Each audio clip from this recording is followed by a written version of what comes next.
Good morning. Alrighty, so give it a second. I'll share it out to a couple of people. And just to start, I'll let you know that I'm broadcasting on multiple channels. I'm on TikTok down here on 2 different channels, and then up there is Facebook and also YouTube. So there's 5 different channels that are running right now. So there. Hello. Oh. My tea already got cold. That means I'm going to pause at some point and freshen it. I shall. It's just not a good day if we're having cold tea. I mean, I have it on my thing to warm it up right now. All right, let's do some sharing.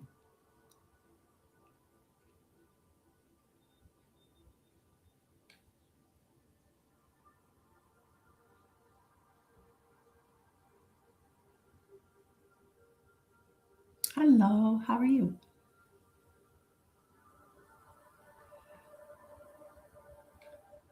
We're going to do a collective energy check-in. So this is the energy of the collective. And then we are going to, so you'll be able to see, take what resonates with you, let go of what doesn't. So we'll do an energy check-in first.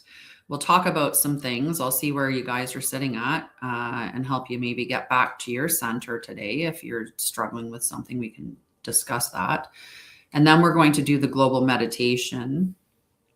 So that's the operation or the order of events that we're going to do today. So I'm just sharing it out and giving an opportunity for some people to show up. And then we're going to get started. Hi, Midlight Purple. How are you? Right? So many Oracle decks now. I have, how many have I created? I created the Etherian Tarot. I have a Monad Oracle, which I don't even use publicly right now. I have the 44 Keys of the Way, which I absolutely love that Oracle deck because it's just like all the pictures that I painted on it. I just, right? Like, I just love it. Like this guy here, he's like one of my favorites. So I had so much fun doing these pictures. It's another one of my favorites that I created in that deck. So Etherian Tarot, the Monad deck, the 44 Keys of the Way, Return to Center Oracle, Truth and Discernment Oracle. I have my Christic Embodiment Method. I'm making that into an Oracle deck. There'll actually be 7 decks of that one. I should put together like a session or something like that on how to create your own Oracle decks or your own cards. It can be quite lengthy when you get into certain things. Like this one here is a great beginner's deck. This one that I made. So all I did was I got watercolor paper and I cut it into the size that I wanted. So I wanted this to be a smaller deck. So I cut it in the size that I wanted. And then it just has these quick little messages that I wrote on the back of the card. And I painted the front of them in different colors. That's just what I chose to do with this particular deck so that they, the different colors are for the different sections. So like the blue is the mind, the purple is energy, like, yeah, anyway, the colors. Aww. Yeah. Sometimes it can be that creative energy. Sometimes, and this might actually be a good thing for what I was talking about today. So the content that I put out today for the Christic Embodiment Method is speaking specifically to Gate 9. And Gate 9 is all about rest and recovery. 444. Now, rest and recovery is something that we all think that we're doing. It's also about your nervous system downshifting. So a lot of us have a hard time resting. We cannot let ourselves fully rest, or we can't sit in complete silence, right? We are put between these two spaces, and it's because our nervous system has been activated so much that we just can't deactivate it, because then we feel like something's wrong. It feels like like that there's vulnerability, or that we have unfinished stress and stuff. Yeah. So what you need me. You need me to help you with your body. And it's your nervous system. Your nervous system always tells you what you're capable of holding and handling. And if your nervous system can't relax, then over time, think about if you had something with the energy constantly on that should be on and off, right? You're going to fry it, right? Like it's eventually you're going to burn it out. You're going to break down. Same. So most of our problems come back to our nervous system, and we think, oh, I'm doing these affirmations, or I'm doing these different things, and we think that, why isn't this working? Why isn't it working? I'm saying the things, I'm doing the things, I'm showing up, I'm doing all of this, but it's still not working. Well, because your nervous system still isn't relaxed. Your nervous system still doesn't think you're safe. So until your nervous system thinks that you're safe, it's not going to allow you to take in more. And that could be more money. That could be better relationships. That could be more responsibilities. That could be any of those things. So we may idealize that we want this big life. We want this big, beautiful life. I want to be a millionaire. Right. And you might think that in your mind, like, that's what I want. And I'm doing the affirmations. Like, why isn't money coming to me? Like, I'm doing all the affirmations for money. And meanwhile, your nervous system is like, dude, you can't even handle the $20 in your account right now. Like, your nervous system is not, you do not feel safe now. How are you going to handle the responsibilities and the work and the whatever if you can't handle the situation now? So that's what your nervous system is doing. It's like, so if you say to yourself, like if you paint a scenario in your mind and you're connected to your body's going to tell you whether it is or isn't good for you, aligned for you, or right at this time. So we might be sitting there going, yeah, I want to have like my calendar just full of clients. Let's say I want to be packed full of clients. And when you say that, I want my calendar to be just packed full of clients, if your nervous system contracts, like if you feel yourself go, or you feel like a spiky kind of feeling, that's what I call it, when it's almost like it's pushing out from your body. It's almost like a porcupine's quills is what I imagine it feels like. So if you feel that in your body, that's your body telling you that it does not think that you can handle that. It's like, I'm not ready for that. Right. So if you are at work, this is true, right? If you're at work and let's say your job is like here, and I was director of nursing at a hospital in long-term care, and I directly managed the emerge and acute care department. And, your stress level's here. You've got all kinds of stuff on your plate. And then you go into your boss's office and your boss goes,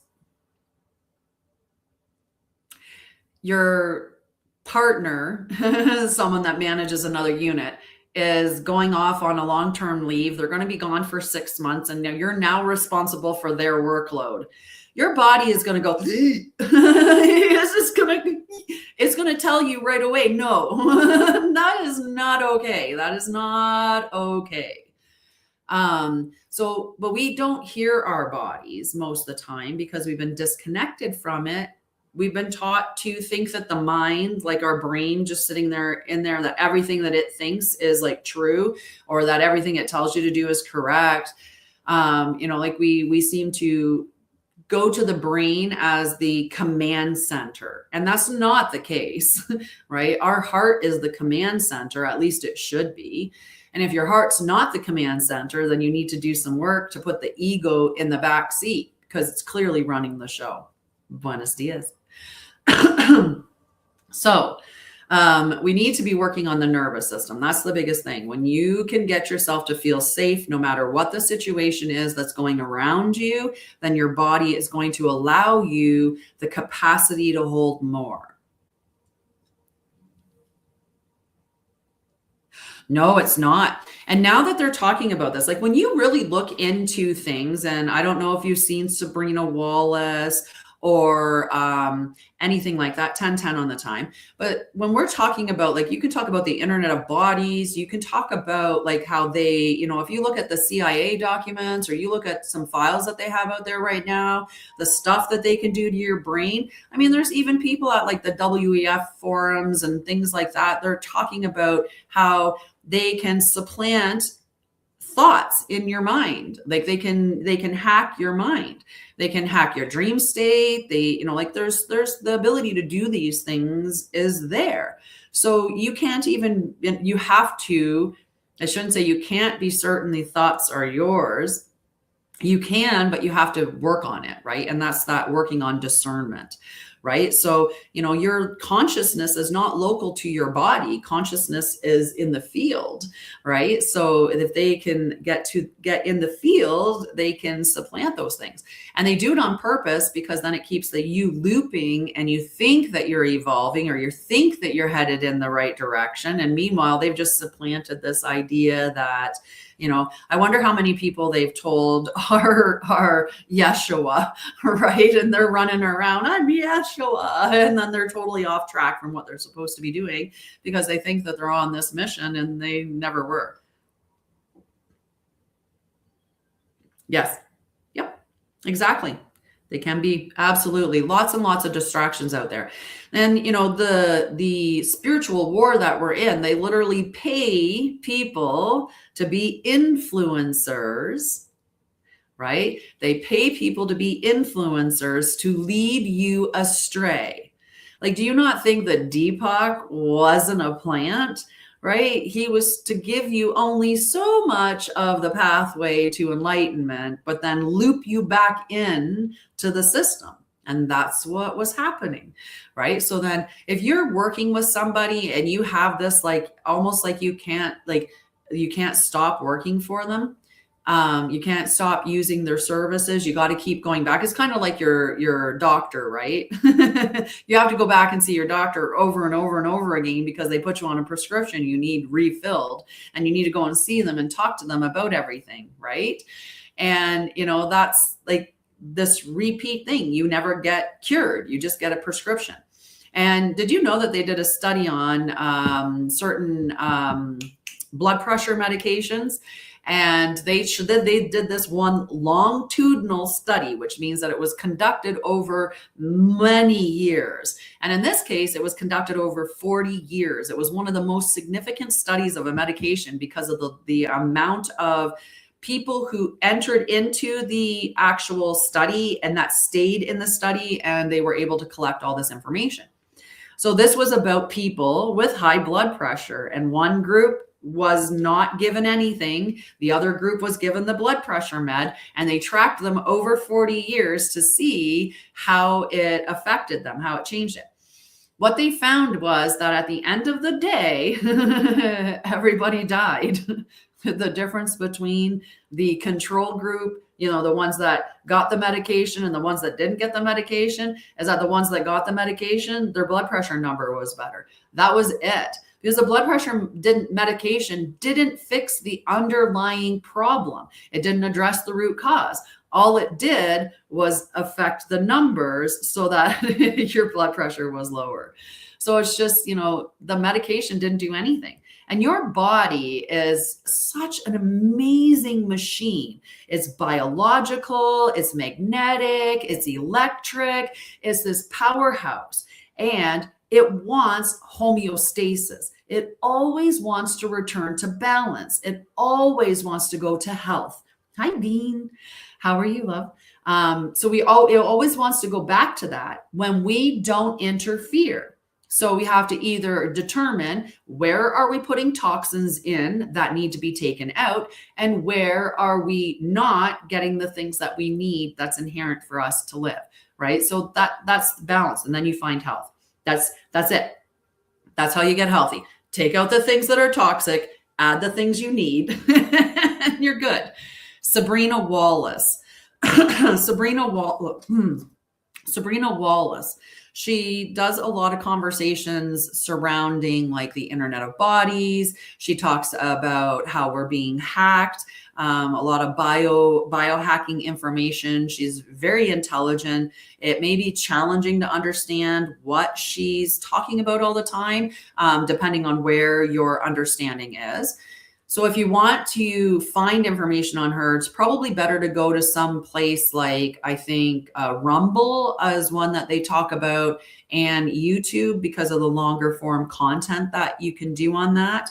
You do pick up little bits of her on TikTok or little bits of her on Instagram or Facebook or whatever. They get a little one, and yeah, right? We want to get out of the loops. We're not meant to loop. We're meant to spiral up, right? It's like the conch shell. I actually have a couple here that I can use as an example.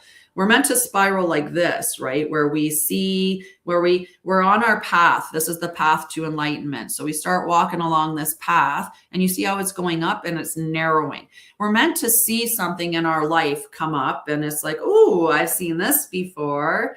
And how did I respond last time? And what did that happen, right? So if you're doing the same thing, you're going to be in that circle, right? You're going to keep spiraling because you're not changing anything. So therefore, nothing can change. You're just going to keep spiraling in a circle. And that's what they want us to do. They do not want us to actually enlighten ourselves. They want us to think that we're small, unimportant, just a body with a brain that is, telling this meat suit what to do. And then we die and, rot in a box. And, maybe if they elevate it a little bit, they elevate it to the religious component, which is you can go to heaven or hell. And neither of those are true. Right? So we're meant to see those things that keep coming up. So I use the whole, like you get somebody does something to you, it upsets you, and your normal pattern, because of how you were treated, you were yelled at when you did something wrong, and you were yelled at a lot. So now when somebody does something that hurts you because your parents didn't teach you how to manage your emotions, your response is to yell at somebody. You did something wrong. You hurt me. I'm triggered. So I'm going to do what my pattern of behavior that was exampled to me is yelling. So I'm going to yell. So if you continue to yell every time somebody does something to you, you're circling in that space because you're not changing anything. You're not doing anything different. When you meet that experience and you're like, okay, why am I yelling at this? Why am I getting so upset? Why is this affecting me so much? You've already begun the part of change because you're questioning. You're doing some internal reflection. You're asking yourself why. Right? And then the next time that somebody does something that hurts you, instead of yelling, you breathe. And you're like, whoa, that was nice. And because you didn't yell, you don't have the consequences of what happens because of yelling, right? You don't have your friend being hurt. You don't have your child being hurt, your partner being hurt. You don't pass that down the chain of that energy, right? You're not taking what happened to you in childhood and giving it to your child. So then you move up, and that's how you move up. Now, I talked about this in one of the channels that I had received. And when we're looking at this conch shell, the whole goal is to meet the experience and rise above it and continue to rise above the experiences as you ascend or evolve. Some people, they get ascending and they're like, yeah, I'm doing the work, and they start getting downloads, and maybe they have this understanding of the universe and the way things are. I have a very good understanding of the universe and how things work, but that's my understanding, right? But if you stand there from that understanding and you start to look at other people as less than, or you start to insult people, or you start to, really degrade in that space because you think you're better than, that's the exact moment when you find out you're not. And I link it to chutes and ladders, right? Like most times we have that moment, and we have that moment where we either choose to stay the same, rise above, or do something worse. Maybe Maybe you've been yelling when somebody hurts your feelings, and this time the yelling escalates and you slap them across the face. Well, you get to step down in the evolution on that one because it escalated. You've just went further, right? In detaching from that unity consciousness, which is ideally what we're trying to get to, where we see everybody as the same. We know that what I do to me affects you. We work in tangent with the world around us, like the animals and the land. This beautiful bird just landed on my bird feeder out there, like on the stick by the bird feeder. He just flew in today.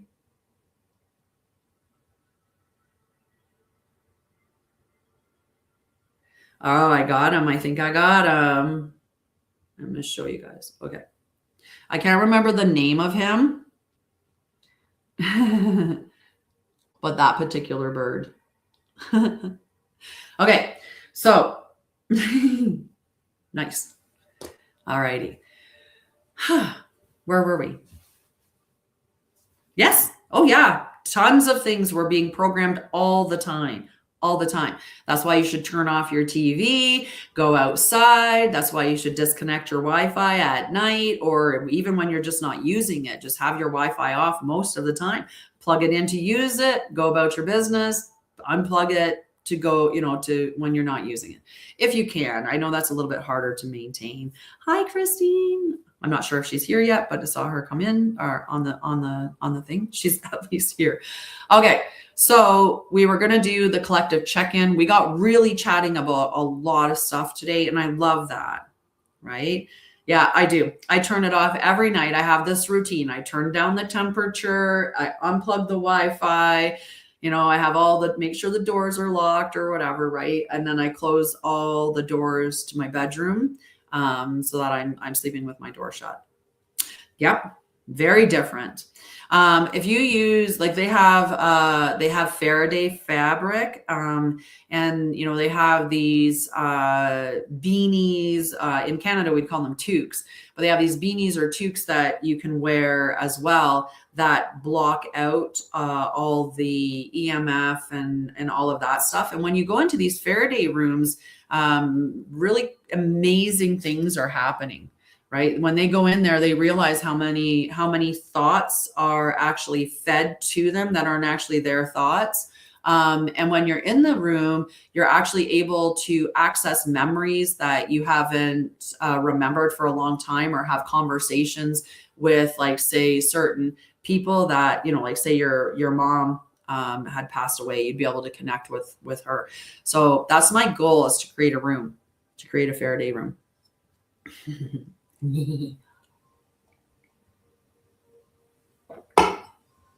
All right, let's check in on the collective energy, see what's going on in this inverted clown world. And maybe if we have time, I'll give you a card or two yourselves. We'll see. All right, let's start off. We're going to start off with the Etherian Tarot. This is my exclusive tarot deck, which will be available at some point for purchase, just not yet. So the only place that you can get readings from this deck is with me. Okay. This is the collective energy. This is not individual, although you may find that stuff aligns within the reading. Okay. So Spirit, can we get a feed on the collective? Can we get some information, a message? What's happening collectively right now? Try to lean forward so the cards stay on the thing. It's very talkative lately. Someone I caught them. We got those two. Okay. Like I said, hi, hello, Carol, love you. All right. We were talking about lots of things this morning, love. You missed out. I'm just kidding. We do private talks all the time. I love you too. All right. I think that's enough. We're going to stop there anyway. I think we've got a lot to read about the collective. So let's see what all the collective energy is doing. Sha'Ryah at the same time. Like, did you guys coordinate? All right. So I don't know if Sha'Ryah stuck around, but we were talking about in the, we weren't, but I'm talking, I just wanted to add this point because if Sha'Ryah's there, it's perfect. But in the embodied leadership circle, which was the Christic mastery circle, in the embodied leadership circle, we're going to be doing 2 lives per month. This month, however, because it's already the middle of the month, I don't even know how that 33 minutes happened, but it's over. And so I'm going to put some long form educational content in that I'm going to record and put in the group. And then I'm going to book the next live for probably not next week, but the week after. I got my heart glasses. I love it. All righty. So we've got the Page of Fire. This is the first card that like stares at me. I'm not even organizing these cards. We're just going at them one at a time. So we've got the Page of Fire. So this is collective energy. This may not apply to you, but you may see how this is showing up collectively with other people, right? Or in society as a whole. So when we have the Page of Fire, we are seeing like this inspirational energy. And I know for many of us, now that it's May and we're starting to get into, you know, that warmer weather, and we hit Aries season a while ago. But anyway, once we hit that season of Aries where the fire came out, it was like, let's go, let's do this. So this is, you know, it's enthusiasm, it's creativity, there's new opportunities, and it's a call to adventure. So for many of us, we're getting that kind of energy. We're seeing that new creativity and stuff. The 5 of Water in the reverse. This is where we've come to accept the things that have happened and moving beyond them. So there's this emotional recovery that happens with this card, that acceptance. So we're now moving forward and we're shifting. We're really healing through that energy. It's just teaching you that loss is a part of the process, is what the 5 of Water talks about. We have the 8 of Water. So for some of us, the 5 of Water applies because we decided, yep, that's not for me. We're going to move on by. We're just going to let it go.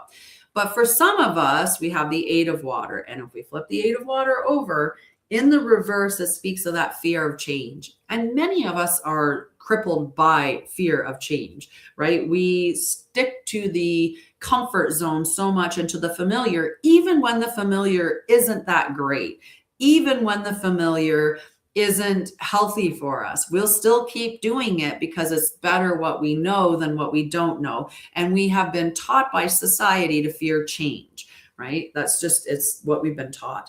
So this is, you know, that card of the fear of the unknown. And many of us are sitting in that, and some of us are even paralyzed by it. We have the 9 of Water coming out as well. And the 9 of Water, we're going to talk about this later on. We're going to talk about that later on.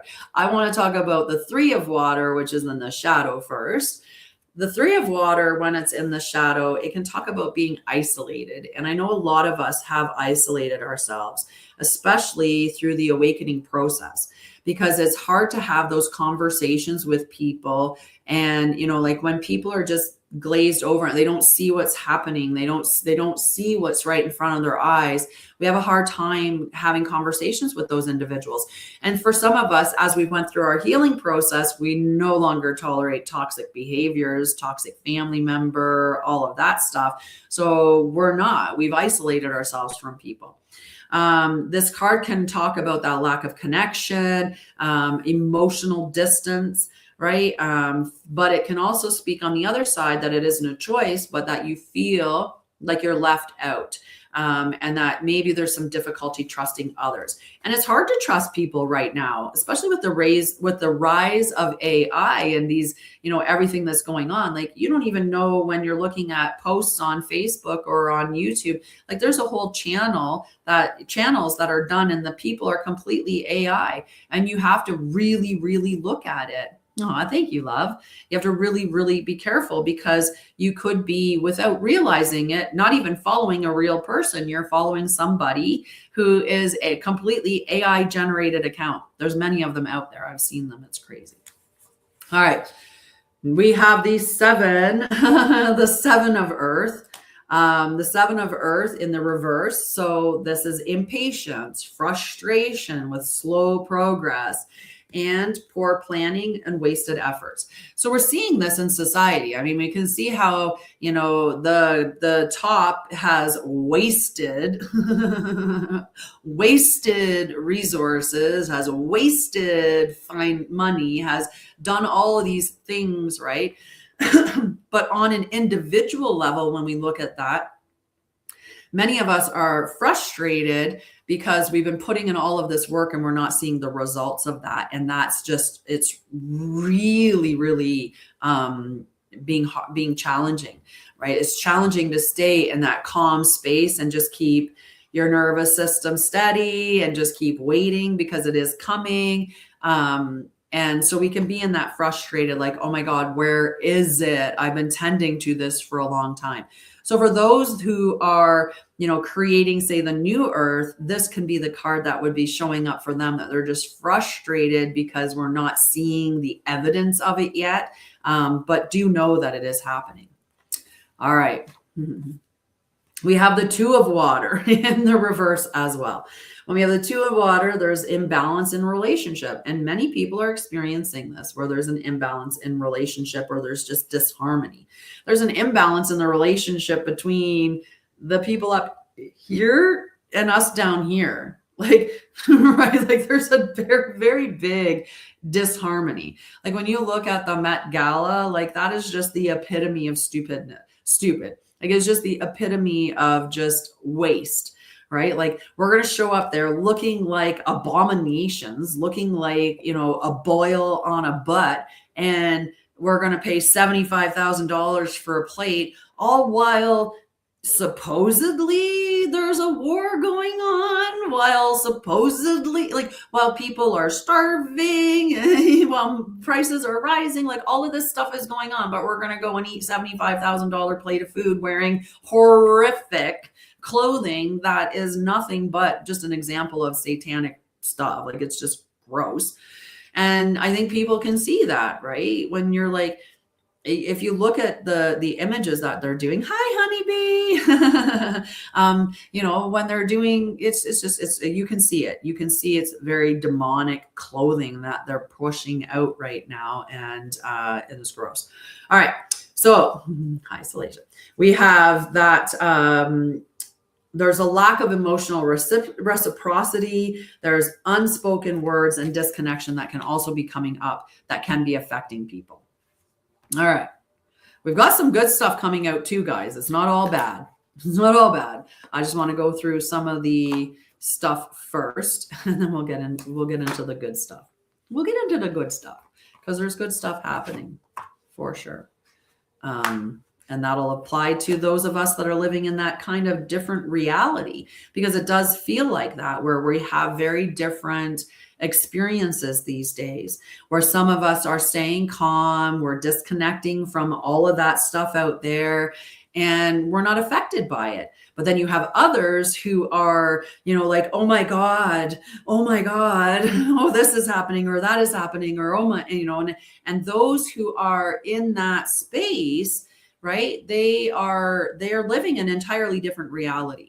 And we are all living our own individual reality that also makes up a collective reality. But my reality is different than your reality. What I see is going to be different because of what I focus on, what my internal pinball machine of trauma tells me, my belief system, all of that, right? Okay, we got this card, the Eight of Air. So the Eight of Air, for many of us, we are feeling trapped. Now, the Eight of Air is the wonderful card that reminds us that many times the things that are trapping us are actually figments of the imagination, right? They're not even real. So the most powerful thing you can do is take control of your mind so that it doesn't take control of you. Okay, so this is very powerful card, right? So freedom begins in the mind. That's our message there. We don't need to be sitting in there in the overthinking, in the external influence, in false restrictions, right? Like believing that there's lack. There is no lack. We are not, the world is abundant. There's lots of space. We're not running out of food. We're not running out of fuel. We're not running out of any of those things. Those are manufactured for fear so that your nervous system stays dysregulated, because a dysregulated nervous system is easier to control. The more that you are, running around in overwhelm and fear, the more that your nervous system is not, and when it's not effective, it's also your immune system that's not effective. So then you are going to get sick easier. So if they can keep you inundated with fear and input and keep you going and in urgency and running, then they have taken control of so much of you, from the healing and from everything. So, allow yourself to pull back that power to you, right? And disconnect from all of that stuff. All right, we have the inversion of the hermit. The hermit, when it's in the reverse, is talking about isolation. So this is really just doubling down on the fact that many of us have isolated ourselves, and it makes sense. As I said, thank you for following me. As I said, when we are on our healing journey or on our awakening journey, either phase, as we're awakening and we're starting to realize the truth of things, it can be hard to have conversations with people who are not at all awake or even attempting to awake. When we've done our healing journey simultaneously, we don't have the patience or the tolerance for the same treatments that we used to have. So again, we will isolate ourselves. Maybe we don't hang around with our families. Maybe we, we've lost connections with a bunch of friends. We're like, nope, I've healed now and you're toxic, so I'm out, right? That's the energy of the hermit. But we have to be careful that we don't stay in that isolation space so much so that we end up in the loneliness space, right? We do need connections and we need feedback, and you do a lot of healing through your relationships. All right, this could be also somebody that's avoiding the inner work. And I think if we look at society as a collective, there's a lot of people out there avoiding the inner work. Like, it's just like it doesn't even exist. They're so clueless about it. It's crazy.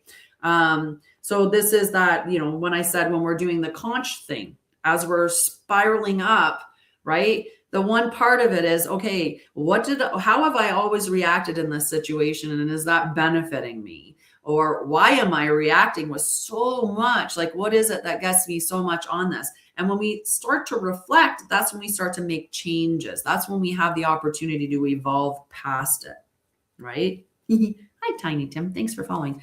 So this card can also speak of being disconnected from purpose. And there's a lot of people out there that are uncertain what they're supposed to be doing or uncertain what their purpose is. Your purpose is to remove all of the things that you have that are false, right? It's just remember who you are beneath all of the masks, the lies, the distortion. Who are we as a being, like as a human being? What is the truth of how we're meant to live? That's the awakening process and the healing process. And that's what you're supposed to do. And through doing that, you inherently find your purpose. It'll just be something that you're naturally good at, something that lights you up, something that aligns with ease. And at the end of the day, while you are revealing the truth of who and what you are, as you're peeling back those layers and, letting go of the masks that trauma and society made you wear, as you're peeling back those and healing in that space, I lost my train of thought. I really did. I was trying so hard to grab it. I watch it just go sometimes, I read exactly 100% and I went exactly. And then my thought went, but we're supposed to be on this journey, right? And there are many of us who are not evolving at all. We have no inner reflection. We do not care to look inside of ourselves to see why we're doing the same things that we've always done. We just keep showing up and doing it. We're quite content to be the person that we are and live our lives the way that we're living them and affecting everybody around us the way that we are. All right. We got the 10 of fire. The 10 of fire in the upright is talking about overworking, burnout, hustle, grind. How many of us are in this situation where we are feeling burdened, or maybe feeling exhausted? We may be even reaching a breaking point. And there's this real strong need to delegate. So there's too much fire. I need to do something to alleviate this fire. So where can you give away some of the responsibilities that you have? Sometimes it's interesting because when you give away the responsibilities, it isn't even a matter of like giving them to somebody else. It's just realizing they were never yours to begin with. Like, you're not responsible for other people's emotions. You're responsible for your actions and what they did to cause somebody's emotions. Like, you're responsible for your side, but you're not responsible for their emotions. Right? If I walked up to somebody and I said, have a good day, and they turned to me and started yelling at me because I said, have a good day, right? I can take responsibility for the fact that I shouldn't have said anything. Clearly, that person wasn't open to hear it. But I'm not going to take responsibility for the fact that somebody's losing their crap at me because I said, have a good day, right? Like, that's where we have to be rational about this as well, right? Like, you don't take responsibility for other people's emotions because their emotions are based on their belief system, their traumas. Like I said, the pinball machine that your trauma brain created. So when it goes in and it goes, oh, I have low self-worth, so they must have meant it this way. Oh, they, like, I'm not having a good day. Can't they see that? So then it's pushing, and it just keeps like pushing it through all of these things and your belief system on the world and on everything else. And then you spit out what you spit out. So you're not responsible for people's emotions. We're not responsible for our parents. We're not responsible for our adult children. We're not responsible for a lot of things, but we take responsibility for them. So it's about looking at those things. What are the burdens and responsibilities you're taking on that you shouldn't be? But a lot of us are doing that. And a lot of us are in burnout because we believe through our conditioning and programming that we are only as good as our productivity. We are only worthwhile as long as we're producing. And we've learned that if you don't have a great life, it's because you just aren't doing enough. You're just not working hard enough. You're just not, and that's not the case. We need rest. And you'll be amazed at how much you can accomplish and receive, and in a beautiful way when you rest properly, right? And that means shutting things off and sitting down and, turning the input. They're like, no more input, right? Turn the TV off, go outside, put your feet on the grass, let the birds chirp in your ear, and that be the only input. Go just sit and be in peace and stillness. All right, we got good stuff here though. We have got the 8 of Earth. Now, this is people that are mastering and refining, and we are. And that is going to pay off, right? It is going to pay off, right? Yeah, exactly. They don't even have jobs and they get others to work for them. And then, they're very detached from the realities of life. So this 8 of Earth is hard work, and there's many of us that are putting hard work in, whether that's hard work on our healing journey, as hard work on, the skills that we're doing, or we're doing planetary work, spiritual work, whatever it is. We are dedicated. We are on mission, and we are showing up day after day after day. And this reminds you that true success is built through dedication, patience, and continued refinement. So we're just going to keep refining and refining and refining until we hit that mastery. We have the King of Earth, and this is like mastery. So we've went from, some of us are in the space of we're still refining, and some of us have got to the spot where we're a bit more in the space of leadership. Like we're leading the new earth. We are showing what success is, or how to, how success can be. So in my situation, I'm not here to teach you about financial success directly. I'm here to teach you about your nervous system. I'm here to help you heal your trauma, get your nervous system regulated and balanced, to return to yourself, to return to center, to embody yourself, to lead yourself, those things. And through your nervous system, by learning how to work with it appropriately, you're going to expand your capacity, which will then in turn relate to money. But for me, I had to master my own nervous system and my own situations so that I could lead from that space, as opposed to how many gurus in the past have done it, which is listen to what I say, don't do as I do, because they're not doing what they're saying that they are. Okay. So we have this beautiful practical wisdom, abundance, like money is coming in with this card. This is a very confident energy. You know, this is the leader of the new earth that is blazing the trail. So those are there and they, you know, they exist. All right. Should we do the 9 of water? Sure. We'll do the 9 of water first. So the 9 of water is wish fulfillment. This is complete emotional fulfillment. It is the wishes being granted, it's abundance, it's joy, happiness, and gratitude. So this is coming for, and some of us are already experiencing it, where we are in this completely emotional fulfillment. You would think we were living in a completely different reality than what everyone else is living in. And that's because we curated it that way, right? Limit your investment. I'm going to explain something at the end of this and it'll help. You won't be ignored? Exactly. Definitely not. All right. We have 3 major arcana that we're going through now that came out as well. So we have the moon, and the moon is all about your intuition, your dreams. There's mystery, the subconscious messages. Definitely take the opportunity to listen to yourself more, and even channeling things. Like you can channel, I can channel, so you can channel. We can all channel. And I want to give you the task of setting aside 3 minutes every day. Just 3 minutes. 3 minutes every day. Get yourself a pen and a notebook. I love those composition books because to me, you know, they're like $1 or $2, right? So they're cheap.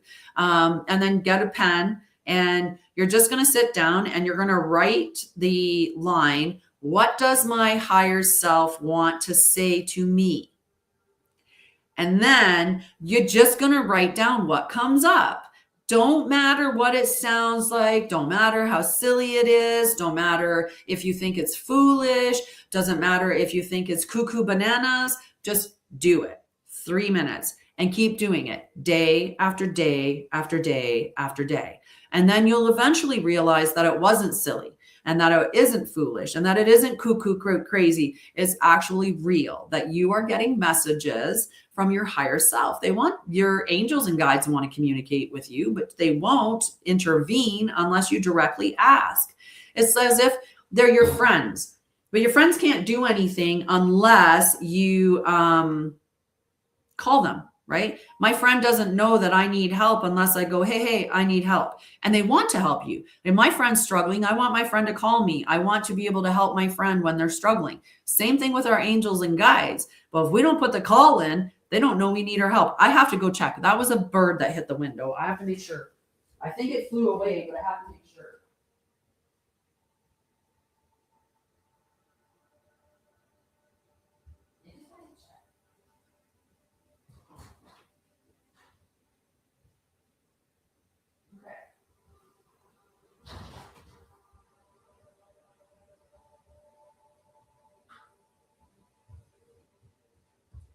I thought I saw it, like it hit, and then I thought the bird that hit flew away immediately, and I was right. He did. Have to open up the bird hospital again. I have to save everyone that I can, right? Okay, so we've got the moon. The moon is, you know, about these unseen influences. This is connecting to the spiritual realm. And, you know, what the moon is reminding us is that the answers that you seek are found within, right? And we were always meant to go within. Your soul seats this, the seat of your soul is your heart, okay? And this is where you create that vortex. Your heart is actually a vortex. Did you know that?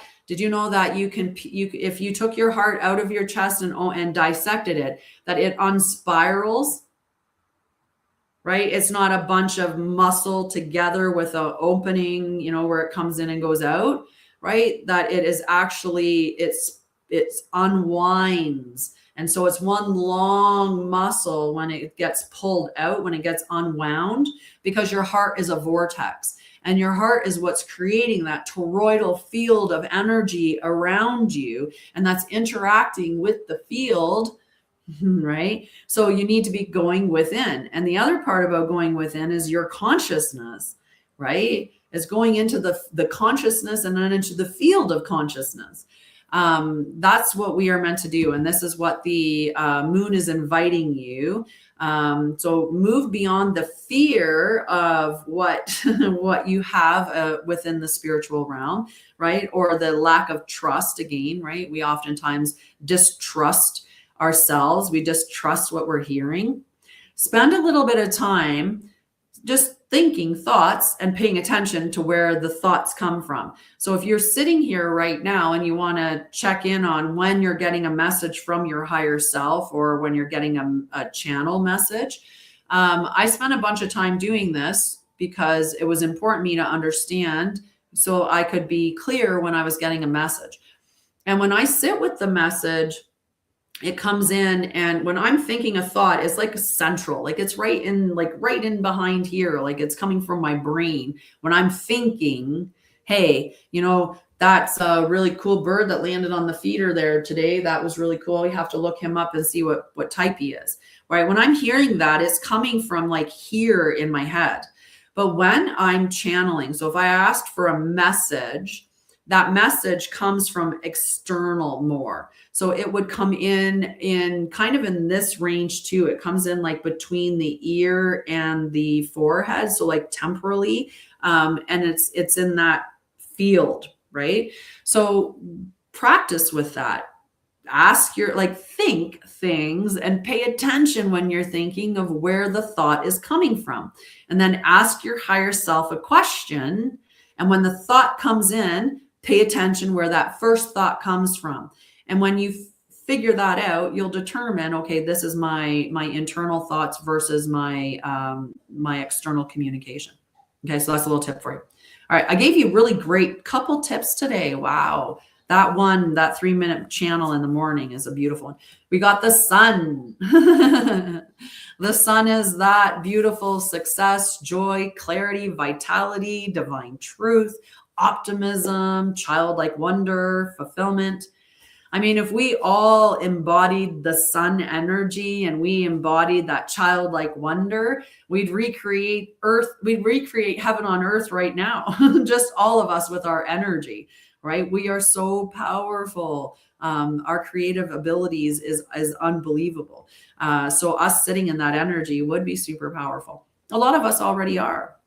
All right. And then we've got the world. So this is a completion cycle, right? And what I see when I'm looking at this reading and the way that it comes out is that we do have two separate realities that are kind of forming. And whether we talk about that as like a bifurcation or, the two timeline splits, we are all operating in an individual reality as it is. My reality is my reality. It circles right around me.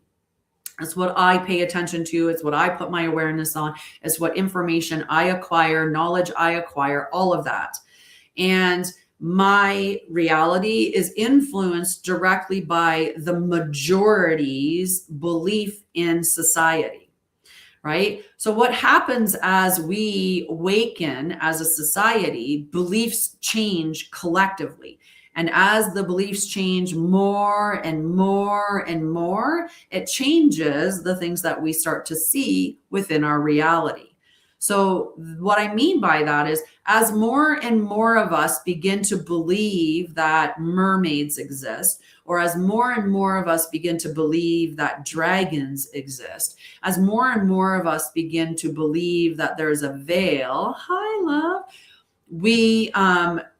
the more and more of us that believe that, the more and more that becomes a part of our reality. right? So that's the awakening process. So the more, when we look at water as a sentient being, as they continue to do tests on water, and they do, like when they did the freezing the ice crystals of words spoken into it, and then that moved on to putting a petri dish of water over top of a seed, and then freezing it and having the water tell you what that seed was going to become. It didn't give you a picture of the seed. It froze an image of what that seed was going to become, which shows intelligence. So really, really cool things that they're doing. So as they're doing this research and more of us are getting access to that knowledge, our understanding of water is changing. And that means that collectively, the belief system and the knowledge around water changes, and then the reality of water changes.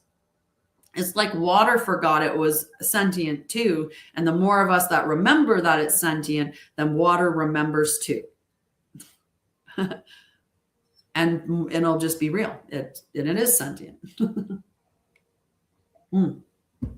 Okay, so the world, we're in this completion, right? We've got this. We're winning. We got this. We got this. We are going to create the new earth. Absolutely. Absolutely. My cards give me colored fingers because I wrote on them with a different marker, and it gets on my fingers every time. All right. I'm doing fantastic, Phoenix. I'm doing fantastic. How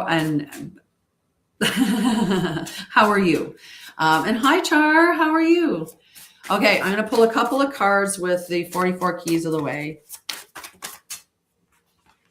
The steady flame, the creative spark. Aw. Whoop. Well, that's not hard. We can get that back. And then we've got the returning flame. All right, the steady flame and the returning flame and the creative spark. Those are our three cards. The steady flame is affirmation. My inner flame remains steady in all circumstances. Remembrance. Power is not intensity. It is stability. A steady flame does not flare with every wind. When steadiness is cultivated, you become reliable to yourself. From steadiness, decisions simplify and energy is conserved. Practice 1. Sit upright. Visualize a calm flame at your heart and hold the attention for 3 minutes without changing. So you're just going to focus on your heart. Thank you for asking that, Carol. I'm like, I just want to get through the cards, and when we're done the cards, we'll get into a conversation a bit more. I appreciate it. All right, we've got the returning flame. Affirmation. I always have the power to return to alignment. You do. It doesn't matter how far you fall from your divine spark. You can always reclaim it. You can always come back to it. It's never gone, love. It's never gone. Never. All right. So you will drift. Returning is the practice. No distance is permanent. Each return strengthens the pathway home. Consistency matters more than perfection. So like I said, when we're on that pathway of ascension and something happens and we do something and we go back down a little bit, we can still come back up, because the next time that we visit that, we're going to respond differently. And that's all that we need to keep doing, right? We just have to keep doing. So the practice is to pause, take one deep breath and say, I return, and then resume with one clear action. All right. And the last one's the creative spark. So 4, 11, and 26. The creative spark, the affirmation is creativity flows naturally through me. And the remembrance. Creativity is expression, not performance. It increases energy when used. Small outputs keep it active. Small outputs keep it active. So you only have to do like 5 minutes of creativity here, 10 minutes of creativity there, and it's going to give you a burst of energy. most of us, if we look at our human design, are generators or manifesting generators. And then there's a certain amount that are manifestors, a certain amount that are projectors, and a certain amount that are reflectors. But of those, the generators and the manifesting generators, we generate our own energy. We're our little battery source. We just have to do things that are aligned with our joy, and we refill with energy. And we're like, let's go. It's like the Duracell or the Energizer Bunny, right? Just keep on going. So for this one here, the practice is to create for 10 minutes. And because we're not performing, there's no correcting. It's just create something creative for 10 minutes and then stop on time. That's the other thing. So you set a timer for 10 minutes, do something creative. After 10 minutes, continue on your way. Right? Sometimes we go into a void. Sometimes we need a rest. But without sitting down and having like a full straight, you can Phoenix, go to my website and set up a free call. Right? Go set up a free call on my website and we can talk about it and I'll tell you what I suggest. I can go into way more depth and you can be way more open because then you're not on a public forum here. Okay. So I am going to pause for a few minutes because I have to run to the ladies' room and I'm going to refill my tea and I'm going to get everything ready so that we can do our meditation, the global meditation. So if you guys want to do the same thing, get yourself ready for it. And I will talk about the really cool channeled thing that came through. I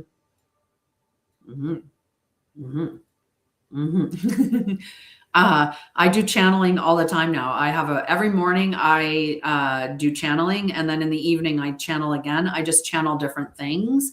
This morning I channeled the Emerald Order, specifically called them in, but that's not what it is. There's something else like that came down as a channel, not just that one from this morning. So I'll talk about those channels. I'm going to run to the ladies' room. I'm on my way by, put the kettle down so I can get my tea going, and I'll be back in about 5 minutes. So we got a 5-minute break, and then we're going to come back and we're going to do our global meditation. And this is also, we're going to focus on our own energy too. So whatever everyone's experiencing, we'll talk about that and I'll incorporate it into the meditation so that at the end, you're also returned to center. See how it works? Return to center plus global meditation for peace, unity, love, and truth. So I'll be back in a minute. I'm going to pause actually because I think I can pause. Actually, never mind. You guys will be fine. I'll be right back. I'll turn up the music. You guys can be all in meditation preparation mode.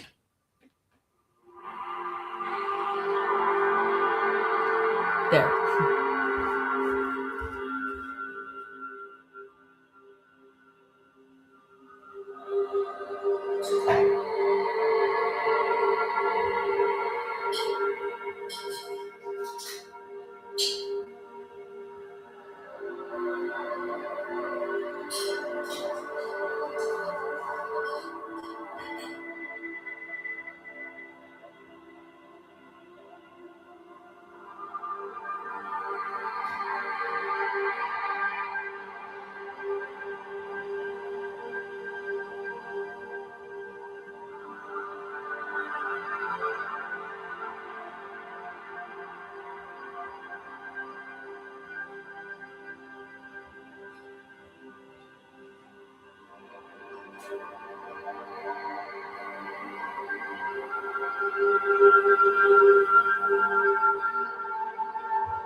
Fresh tea.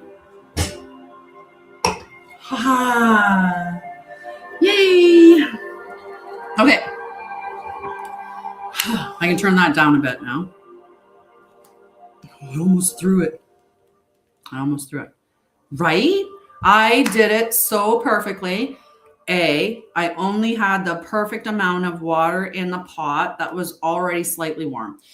I hit the button down and I waited for it to boil, put it in the tea, then went to the bathroom and came back. It was done steeping, and here we are. Order of operations went well this time. Usually I do that and then I get all scared because I'm like, oh, should have went pee first. But it worked out this time. Here. Pause. Okay. Super hot tea, but you know,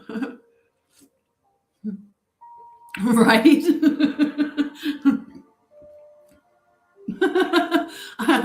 Okay. Oh, wait. I have to get my other book because I didn't bring the other book that I channel in. I have many books that I channel in. I actually created a new book for myself now. Just thinking about all that nursing management, right? That's where it comes in, like emerge, triage it. Oh my goodness. Oh, I did. I'll get my other book. I have to. I'll be right back. This won't be as long at all. Unless I can find.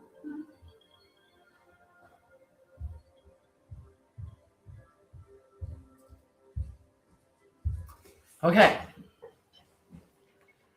I'm super excited about this.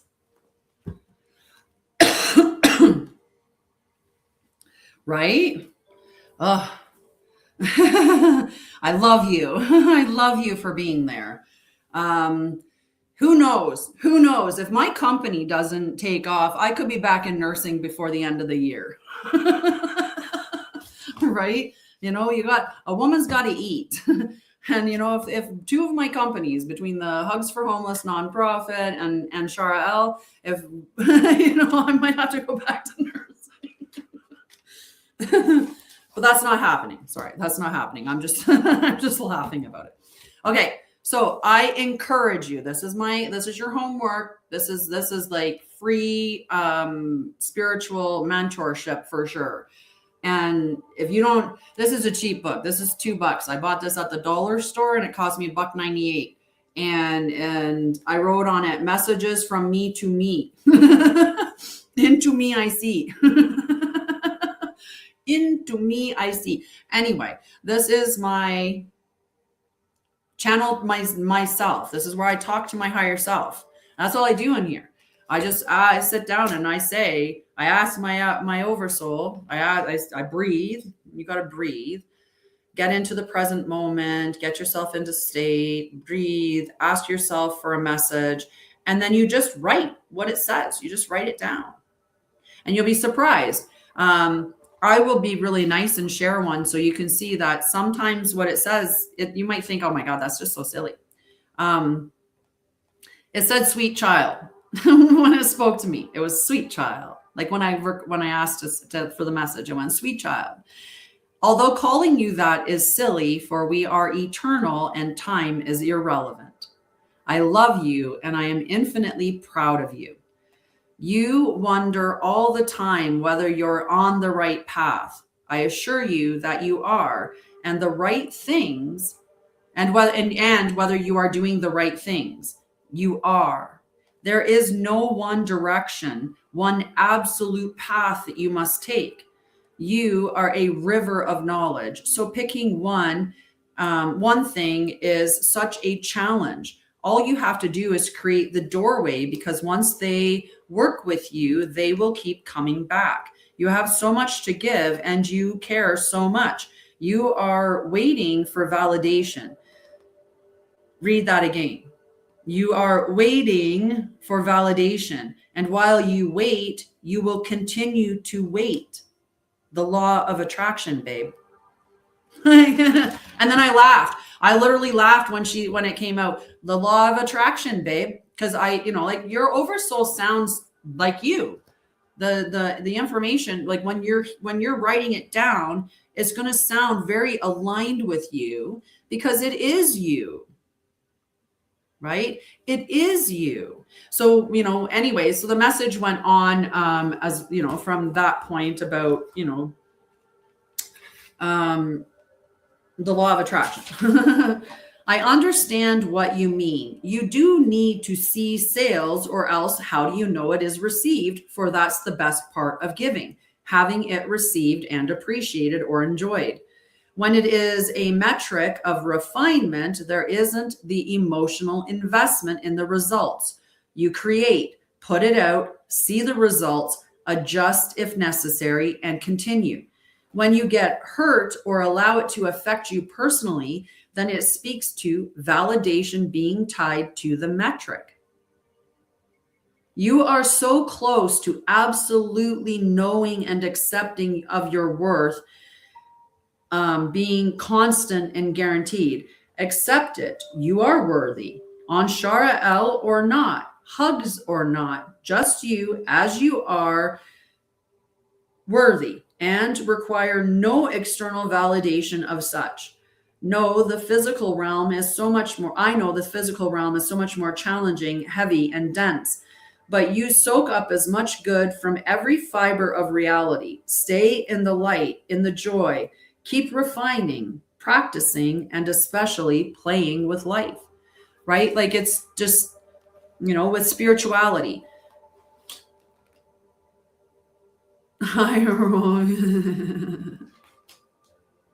And then I got this feeling like my higher self like rolled her eyes like about saying this part about like with spirituality, like practicing or playing with spirituality. And it was like, because it is all spirituality, energy, life, Mother Gaia, how we are meant to live. So it says, rise with the sun, call in your oversoul and monad, move your body, tone, breath work, meditate, channel, be with nature, and let me guide by walking with you. And that one got muddled. And it said, as we walk together, I can guide you on your highest path. Talk to me. I will answer. Trust what comes. I love you. Right. And then after it finished, I had this like piercing pain, like I was opening up some like something in my brain. I don't know. It was pretty powerful though.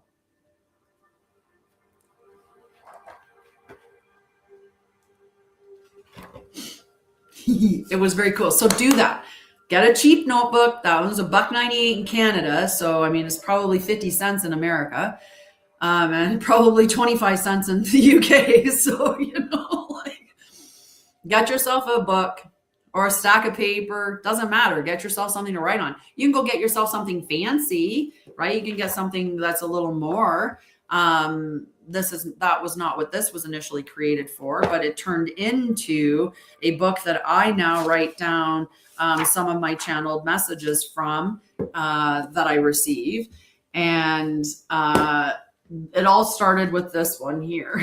This one was the one where I just started. I just said every day I'm just going to channel a message and I'm going to read it to the collective.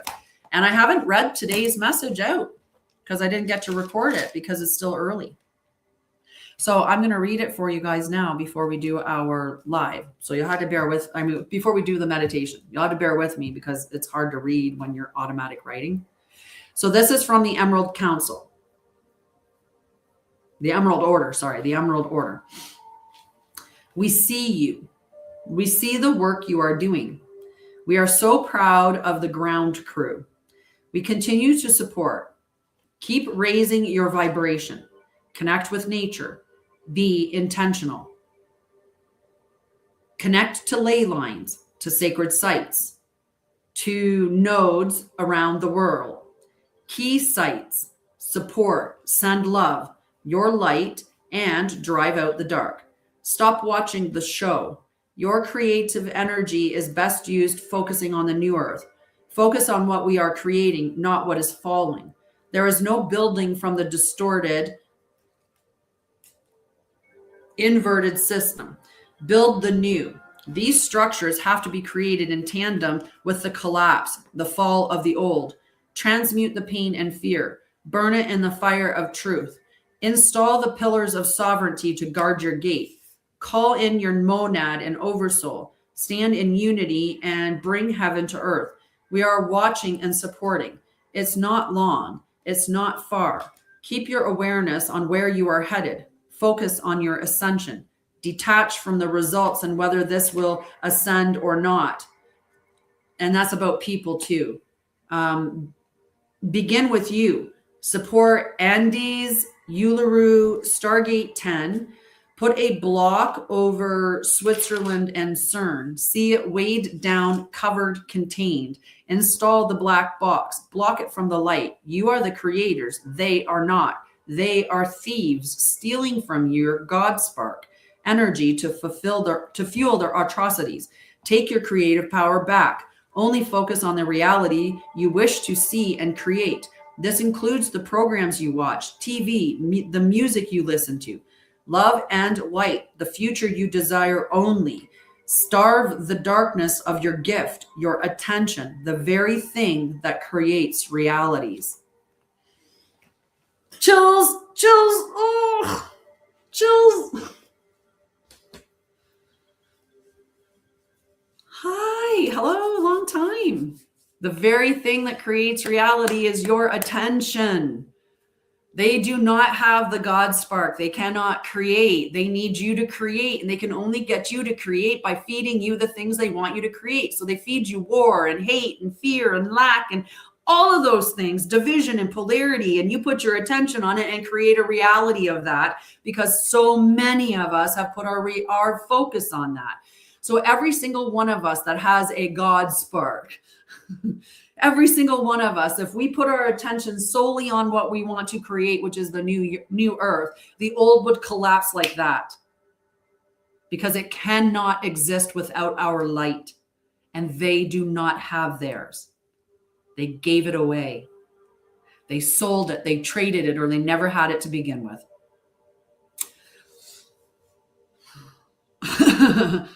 I was like, that was such a huge channel download. I was just like, oh my gosh.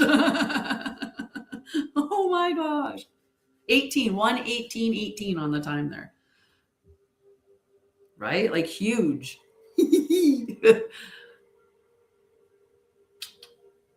Huge. All right. So do we want to get our meditation in? Do you want to try to do that? I would like to ask for... I missed you too, sweetheart. How are you doing? But I would like to ask everybody, how are you doing? What has pulled you away from your center so that we can incorporate that a little bit into the meditation? What are you struggling, or what is, really weighing you down? Or we're going to release this stuff and we're going to, We're going to do some cool stuff.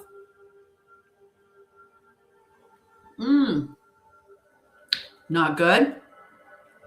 So where are you not being supported in your life right now, Shar?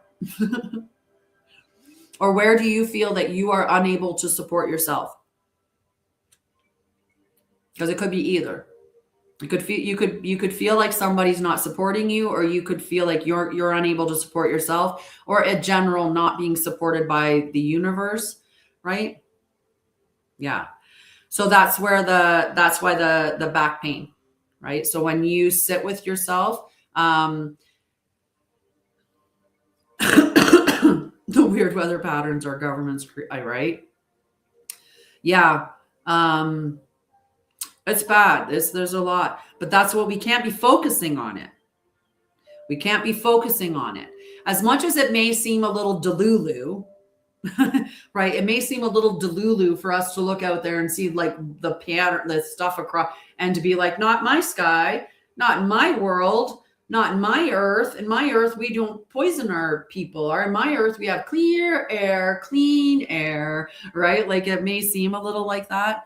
Yeah, that's really challenging. I know how it is, Char, especially in Canada. Like, it's absolutely ridiculous, right? Like, and things do not seem to be changing, right? What we need is people to come together, right? That's what we need. We need farmers to say F the middle, F them, and just sell direct to people, right? That's what we need. Is we need the barter system. We need people to share with each other. We need to offset costs like that, right? Um, there's lots of things that can be done, but it's a matter of getting enough of the society awake to be able to do that. 1, 2, 1, 1, 2. The math isn't mathing. It definitely isn't mathing. Oh my goodness, it's so good, guys. Okay, so all right, let's see. I'll have to figure this out because I'm gonna have to. I'm gonna channel it. We're gonna channel it. We got a weird, wacky thing happening here. We've got money. We've got weird weather patterns, right? And a sore back. But I think that's all related. You know what? Your mom agreed. Your mom agreed to do that. Your mom agreed before this lifetime that she would be here to help you, right? So I hope you don't feel guilt or shame around that. I had a really hard time too. Not I ended up staying with my mom. My mom let me live in her little 1-bedroom apartment, and I slept on the floor on a couple of mats. And then eventually she just got a big queen size bed and said, like, just sleep in the bedroom, so that she could get up in the morning and do things if I wasn't up or whatever. Right. Like, it made there seemed to be more space. She carried me. She took care of me for about a year and a half, where I would have been homeless. And it was really hard for me because my mom's not wealthy. She's on a pension, right? And she's on a meager pension at that. And, we did what we could to survive in that time. And, I have so much love and appreciation for my mom. And even right now, I'm still not to the point where I have the ability to turn around and say, thank you, mom, for everything that you did. Here's money, here's a trip, here's whatever. And if I still needed help right now, she would look at her money and she'd be like, okay, here you go. I've got $50. You can have 40 or whatever, right? Like, she would look at what she needs in the immediate sense. And then she would just give me whatever she could. Like, she would still do that. And she is the number one person that I will repay when my ship comes in. Like, when I start, really filling up my groups or really booking calls or really selling books or whatever it is, however it comes to me, maybe it's Hubs that, flies or whatever. But when I do, she's the first person that I'm taking care of because she took care of me. Yep. Repayment. Right. And I think those are the agreements that we made. Right? She agreed to be your mom. Ooh, did you want to know something cool about your mom? Did you know that at the moment did you know that the sperm and the egg choose each other? That it is a choice, that they are aligned. There's an alignment, right? The moment of inception, there's a light that flashes. That is so cool. Yes, it does. It has eternal value. Absolutely.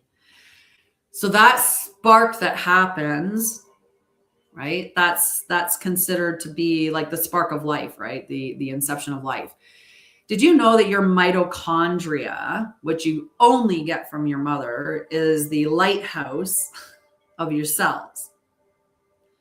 So when we think about the life force that animates your entire cells, your body, your DNA, that comes from your mom.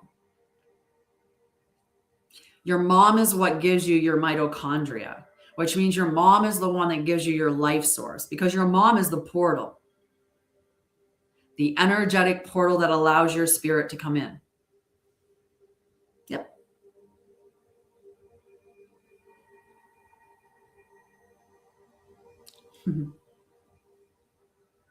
Isn't that cool? So thank your mom for your spirit being incarnated in this world. Yep. You can see it. They've shown it on ultrasound.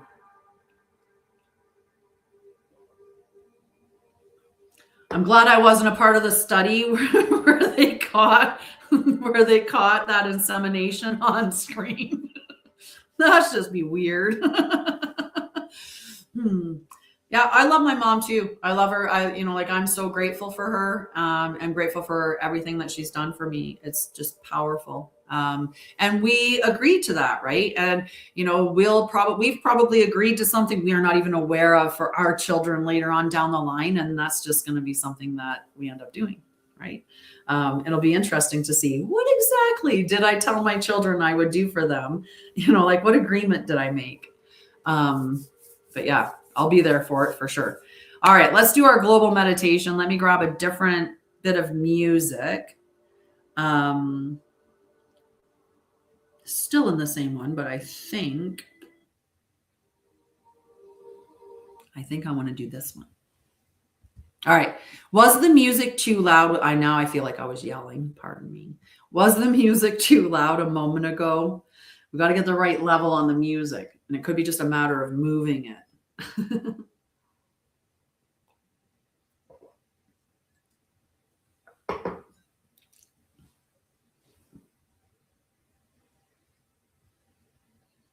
Really? So it's the complete opposite to Zoom. Zoom, you only hear the music when you're speaking because it cuts it off the rest of the time. You just can't win with these things, right? Like, just figure it out. Just figure it out, but you can't have it all. You can, we'll just put them together. We'll just get Zoom to record the voice when it's, and then we'll get this to record everything else. I wonder how StreamYard does with it. I'll have to check my recording this, and see if it comes in with both of them. All righty. This is hilarious. Okay, we're going to get back to it. All right, you know the routine. Make sure you're in a safe place. Your phone's in a safe place. If you're going to participate in the meditation, please make sure that you're not driving or operating heavy equipment and that you can close your eyes safely. The reason why I asked you to put your phone down is sometimes we fall asleep when we're meditating. And if you fall asleep, you could lose, some grip strength and drop your phone. So I don't want you to drop your device. And I also want you put in a safe space because I don't want you falling over and hurting yourself in case you fall asleep. It's probably not going to happen because this is more of a meditation where I get you to visualize and walk with me. So you're probably not going to fall asleep. We're going to go through a series of events and at the end of it, the very end of the meditation, we're going to be focusing on the global meditation portion, which will involve peace, love, unity, and truth. And we are going to meditate on this symbol, or I just want you to be able to draw that symbol in your mind. And I mean the center golden, flower design. That is the flower of life. Don't worry about the moon phases that go around it. It's the central design that we're looking at. That is the flower of life. So we're going to focus on this. So I'll give you a little bit of education. Sacred geometry is more than just geometrical shapes. They actually contain universal law, and the flower of life contains the original organic divine blueprint encoded within it. So when you utilize that, you are restoring to origin. And so we're going to use it on ourselves and we're going to use it on Mother Gaia, right? So we're going to send that energy in. We could look at the Merkaba. The Merkaba is the pyramid nested in a pyramid where the top one is pointing up with the point, and the second one is pointing down with the point, nested together. So that's the Merkaba. And they spiral, right, in opposite directions. You can just ask, yourself, and your higher self will spin your Merkaba in the proper way. Okay, so you don't have to worry about any fancy things. Okay, so those are the trying to think if I could get, do you know what the Vesica Pisces is? Do you guys know what the Vesica Pisces is? Does anybody?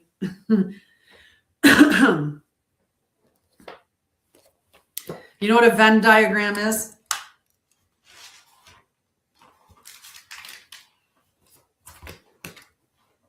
You know what a Venn diagram is? Many of us know what a Venn diagram is, where we have one circle and another circle and they overlap, and then you have this shape in here. This is the Vesica Pisces. Okay, this is what represents like a portal. Okay, and if you put this together, it actually looks like the woman's entryway, right? Like if you think about the vagina and then the legs coming down, right? The vagina, the portal, right? The portal in the uterus. Same concept. So anyway, this this is the Vesica Pisces. I might use this, I don't know. So if I use this is all we're doing is seeing a Venn diagram, and we're focusing on the portal space here, right? And going through that portal.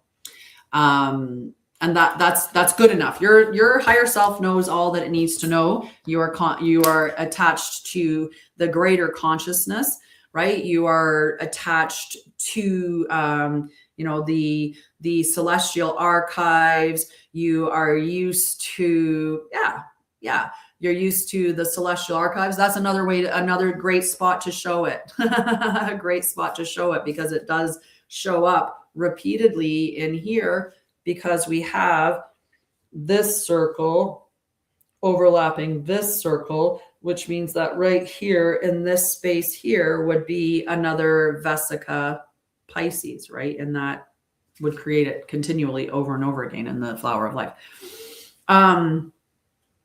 Yeah. I lost my train of thought after that. So we might use it in it. And the reason this is, we can put, oh my God, this is advanced stuff, guys. This is stuff I usually say for my groups. I don't know what's gotten into me today, but I just want to share information. Okay. So the Vesica Pisces, right? We've got our Venn diagram, the Vesica Pisces to go through the portal. The Merkaba is the vehicle. So we're going to put ourselves, and when we get to the end of it, we're going to put the earth in the Merkaba, and then we're going to put the Merkaba through the Vesica Pisces. Okay, so the earth is going to go through the Vesica Pisces so that we can quantum leap her. Okay, are you guys prepared? Are you guys prepared to quantum leap? We're going to do it. We're going to do it. Yeah. Your vehicle is your Merkaba. We each have a Merkaba, an energetic Merkaba, and so does Mother Gaia. So we're going to quantum jump. Quantum jump today. All right, everybody's good. Everybody's safe. Everybody's in their position. All right, let's start settling ourselves down, coming into our bodies. So the first thing I want you to do is just focus on your feet or your seat, whatever is touching the floor. Focus on that contact. Okay. And then what I want you to do is now bring your awareness to your seat. If you were focused on your feet, so the contact that you have with your seat, focus on that. And then I want you to bring your awareness up to your heart. You can even put your hand over it. And then you're going to close your eyes, and we're going to begin to breathe deeply in through our nose and then out through our mouth, making sure that our exhale is longer. And we want to make sure that we're engaging our diaphragm. Okay, so we want to make sure that we're getting down into our tummy. So let's begin. Nice breath in and out.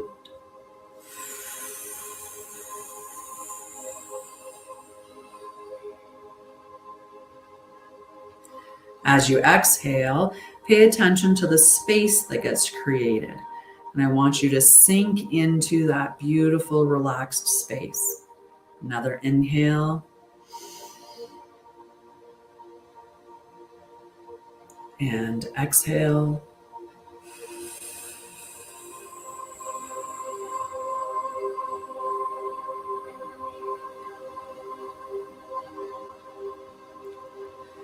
And again, one more inhale and exhale, where you really allow yourself to sink into the space that gets created. Inhale and exhale.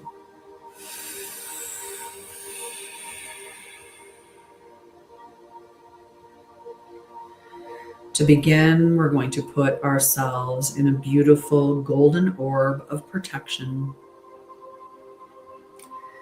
We are going to open our soul star to prime source and allow that beautiful pure source light to pour down on our crown and to fill up our entire field with pure source light. As this light fills your field, it is clearing anything that is no longer aligned. It's clearing all contracts, anything that was made in illusion, distortion, manipulations, lies. It's going to release anything that you are not under informed consent and sovereign decision making about. There are many agreements that we made. We agreed to experience hardships, or we agreed to experience challenges within relationships. Well, there are many that we were manipulated into agreeing to. And had we known, we never would have agreed. There are contracts that we completed, but we haven't released. For some reason, we're still holding on to them as part of our identity. Allow this beautiful source light to clear it. The other thing that this light is going to do is to fill you with unconditional love. It reminds you of unity consciousness and that we are all one. In this moment, we are gathered, connected, doing this powerful work for the collective. And because we're connected, it's amplifying everything that we're doing. We're spread out around the world, lighting up our own particular node. And as we connect into the ley line, we're going to send that energy through the ley lines to other key sites, to all the beings and life that exists upon her, and to Mother Gaia herself. That's why we do this work. Allow that unconditional love to fill every fiber of your being. Allow it to expand out into your field. Maybe you have a plant nearby that is connecting to it. Maybe you have some pets. Maybe there's family members.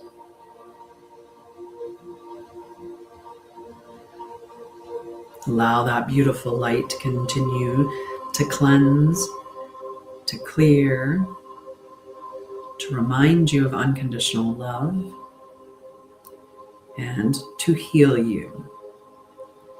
Wherever this light touches, tension is released. Wherever this light reaches, pain is reduced.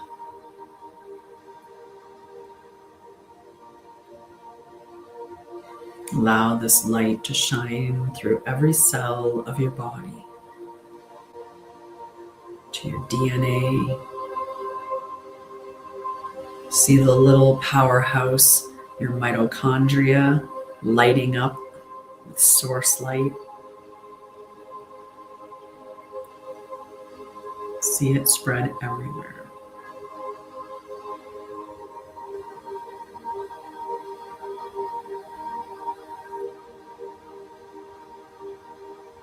Once it has moved through your field, clearing any attachments, any entities, any beings are detached, cleared, cleansed, returned to source light,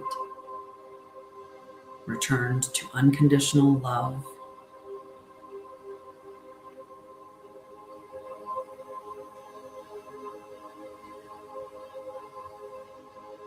Nothing exists within this bubble that is not aligned with the divine laws, divine truth, divine love, divine wisdom.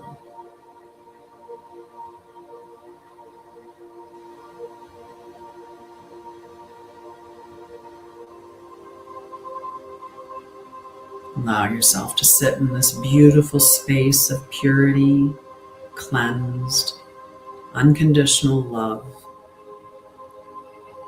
healed, sovereign space for just a moment longer.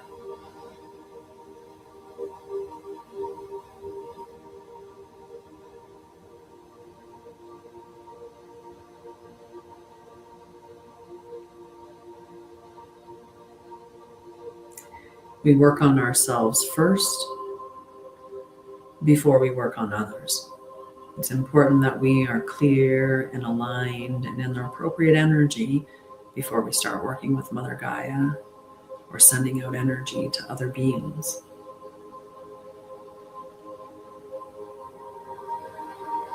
At this point, I want you to call in your oversoul and your monad. These are different links in the chain.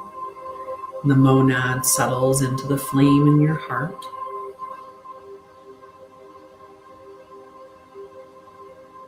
And the oversoul fills the field.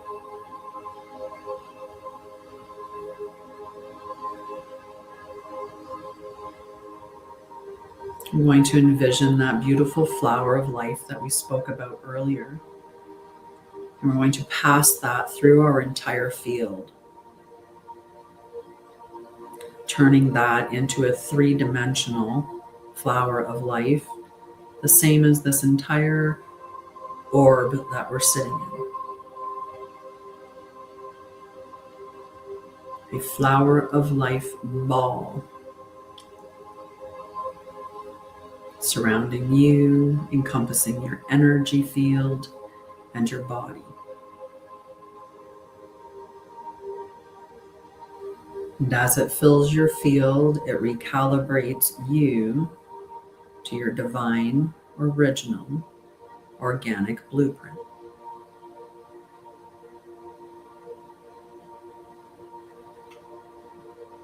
Just breathe as you receive it into your body, into your energy, into your DNA, down into every cell.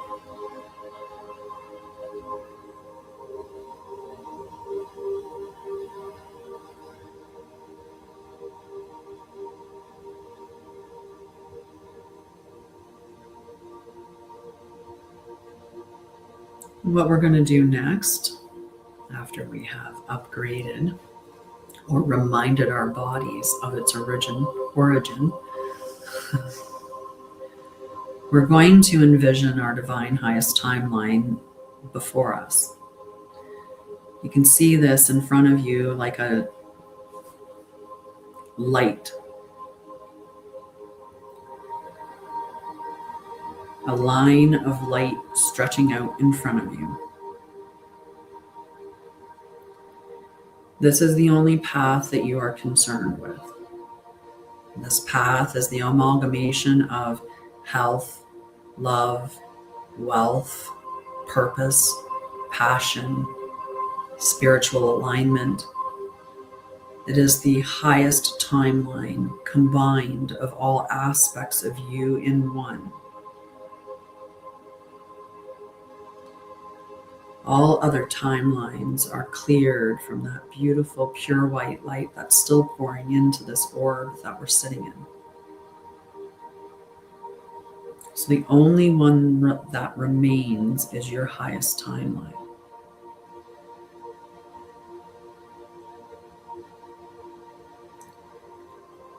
See yourself in your Merkaba. If you can't visualize it, that's okay. Know that by setting the intention to be in your Merkaba, with it spinning at the highest rate, is sufficient. Allow your golden Merkaba vehicle to spin at the highest rate possible, and see before yourself that Vesica Pisces. In your vehicle, you are moving through the Vesica Pisces on your divine highest timeline, moving yourself into the space where financial abundance and abundance of all kinds is available, where you are healthy, you are at peace,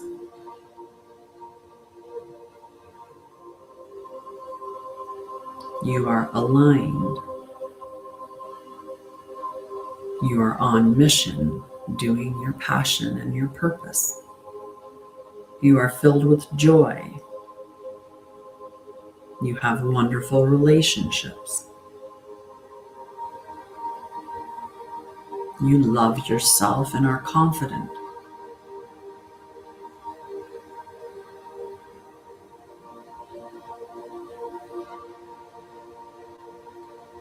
As you move through the Vesica Pisces on that timeline, look behind and see the Vesica Pisces close. There is no going back.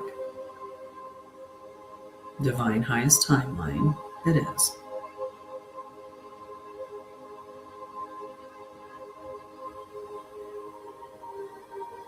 Now we're going to work on others and do the global part of the meditation.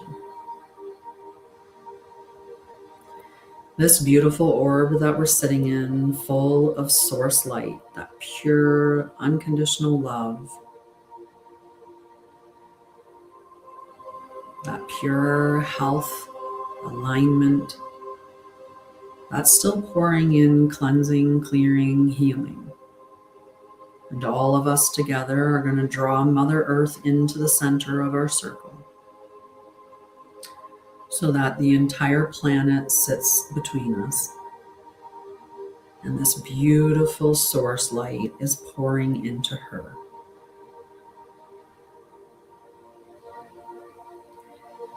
It's aligning with every animal, every plant, every being is filled with this beautiful light. It is made available for the asking for those who are asking. It is not given to those who are not open to receive. We do not violate consent.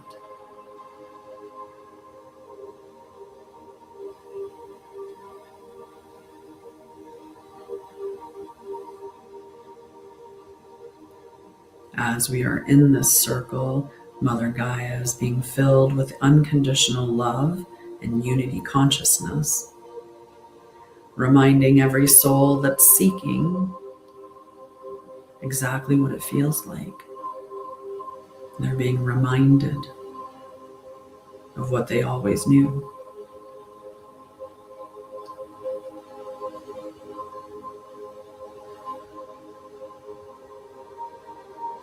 That unconditional love spreads through every heart. Everyone that asks, "Where is love?" will be provided love from us today.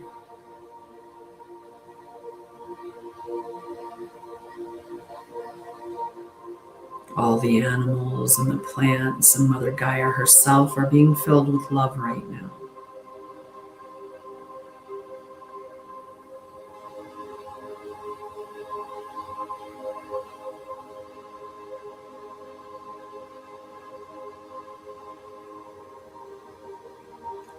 And as we focus on how peaceful we feel in this moment, we can share that peace with Mother Gaia and all beings as well. Those who pray for peace will receive it because you gave it today.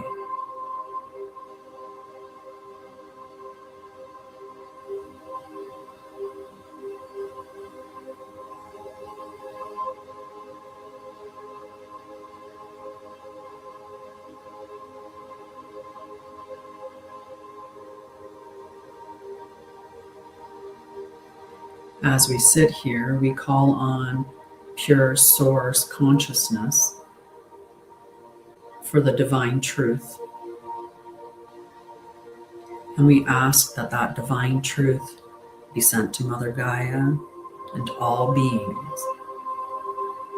And those who request the truth will be given it.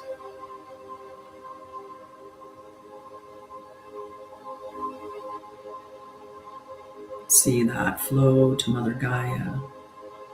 See it surround the earth.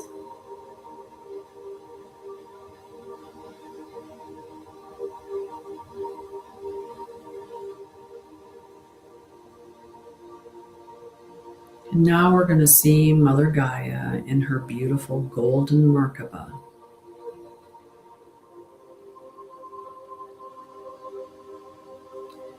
And we are going to call forth her divine highest timeline. That comes forth as a powerful line in gold, blue, and silver. This beautiful color stretches out before us, before Mother Gaia. See her Merkaba spinning faster and faster.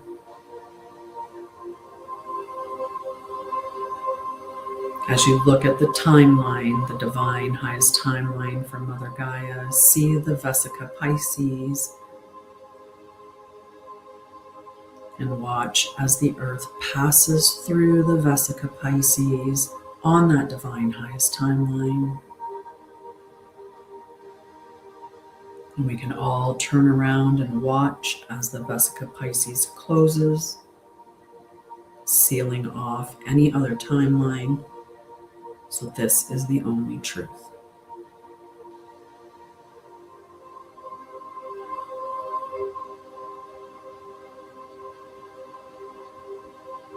And once again, we're going to pull up the image of the flower of life. We're going to wrap the earth in it. If you see it in a globe shape, make the flower of life 3D like that in a globe shape.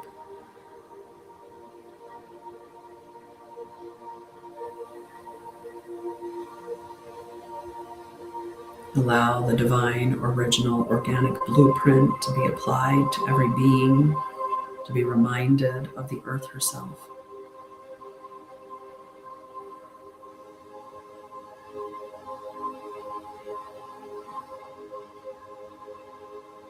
And we keep her in that beautiful pure source light, just like we all are, still being cleared, cleansed, healed, and aligned with unconditional love and universal consciousness, unity consciousness.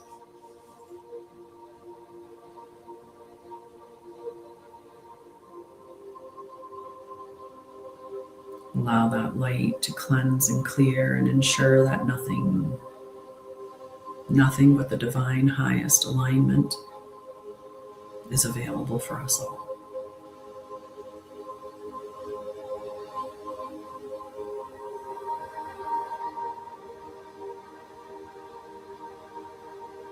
We're going to release the vision of us holding Mother Gaia between us. We're going to release her.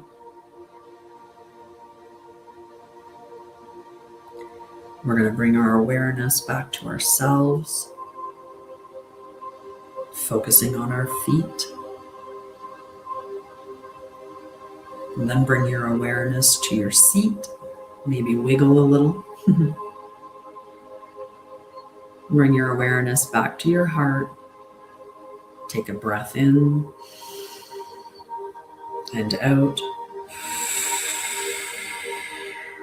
And open your eyes. And come back to me.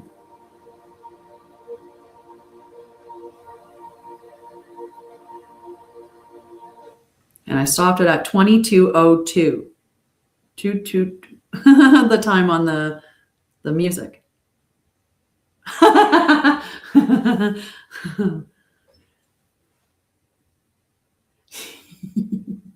See, this is why you guys need to come and hang out in group with me, so we can do these kind of meditations together. I have chills, guys. Chills. I'm gonna need a warm blanket.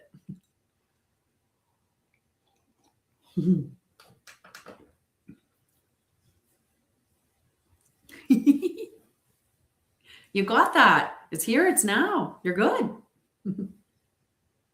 Look at, you can do pin. What's this pin thing? Huh. Cool. There's apparently something. Oh, that's cool. I didn't know that I could send myself a message and say, I need my experience. I need my, what console, what services do you offer? I could have asked myself. I could have sent a message to myself. I think that's really silly. I know what services I offer. I'm offering them. Anyway, it was aw, thank you, love. I appreciate you.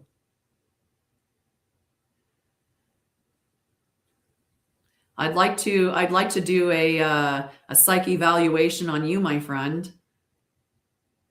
Just would love to.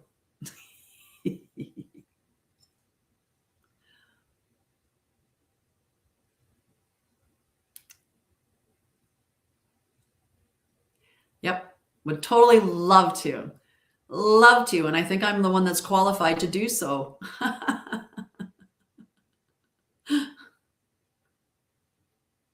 Sorry, someone on YouTube thought he was funny because he called me a lunatic.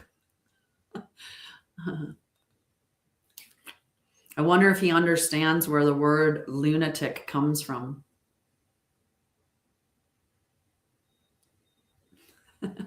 It is a new moon today, guys. New moon. It is a new moon. Let's see. Let's go to the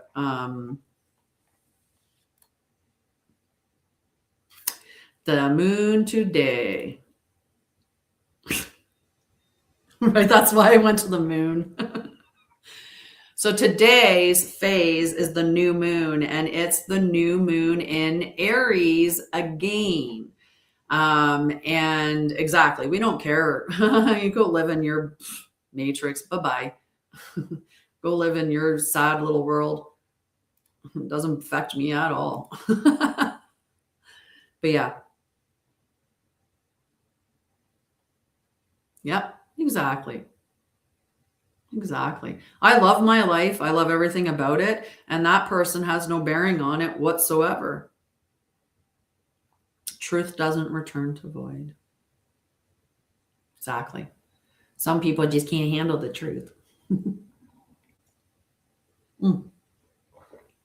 The cool part is, though, is that he commented on my thing, which means that it just gave it a little bit of a boost, right? Because now somebody may, more people are going to see my post because he told me I'm a lunatic, which is perfect. Thank you. Thank you. Yeah, did you want to know a couple? Right? It's probably the things I was talking about. Exactly. I've got my tribe. I don't need yours. What was I going to talk about? Oh.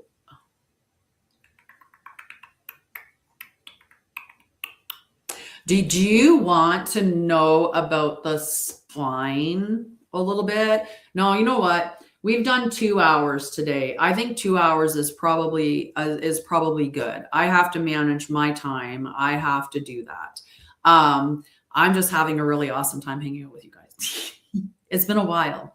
It's been a while. It was really quiet last year. So it's nice to have people coming and hanging out again. I missed you guys. I did. So we'll be hanging out tomorrow night. Tomorrow night, we'll check in on the collective energy and we'll talk more about, stuff that's going on. Yeah, Sunday night. Sunday night, we'll be talking more about it. We'll talk about, oh, my pleasure. My pleasure. I have chills because I'm so excited to see what's going to come from all of this traveling we did, this leaping and jumping and stuff that we did. I'm really, really looking forward to to seeing what comes from that. So you'll have to keep me posted. Yeah, you'll have to keep me posted. All right, guys, I love you. I am going to hop off before I allow myself to get distracted by anything else. And I'm like, oh, let me tell you about this, or ooh, let me tell you about that. Myers, I missed you. 2 hours I was on.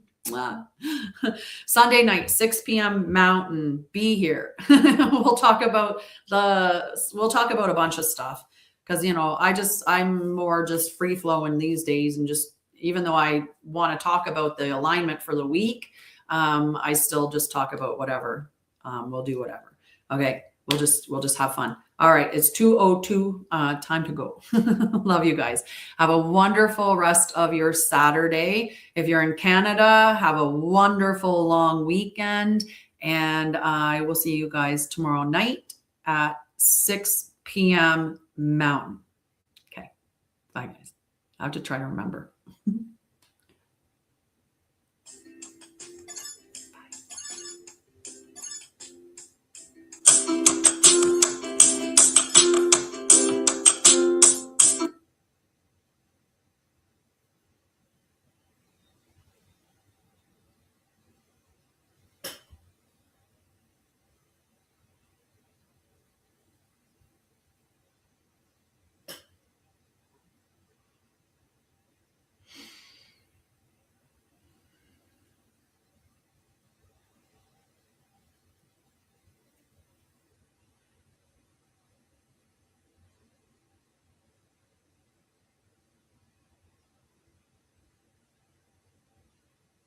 I thought you were Vince. That was funny.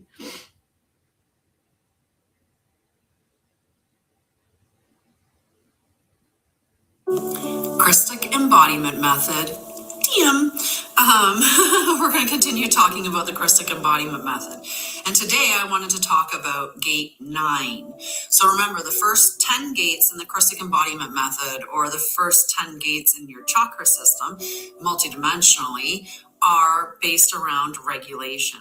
Gate 9 is where we are looking at reset and recovery, and it's also your nervous system downshift. So today I wanted to talk about, if you can't rest, nothing else will stabilize. Many of us think we rest. We think we rest while we're on our phones and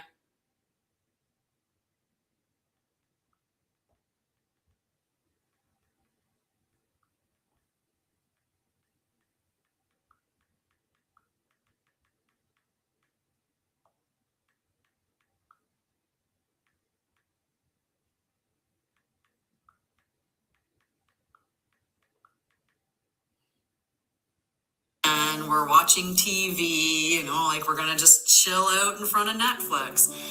But that constant input is keeping your system on. Create 10 minutes today where you have no input, no phone, no talking, just stillness. Because rest is not wasted time, it's how your system resets. So I'm going to talk about it a little more in depth. I'm going to give you a little bit of the education that I give in the embodied leadership circle, so that you kind of can understand how we go into a bit more depth. Many people are physically exhausted but neurologically activated. Okay? Rest becomes difficult when the body associates stillness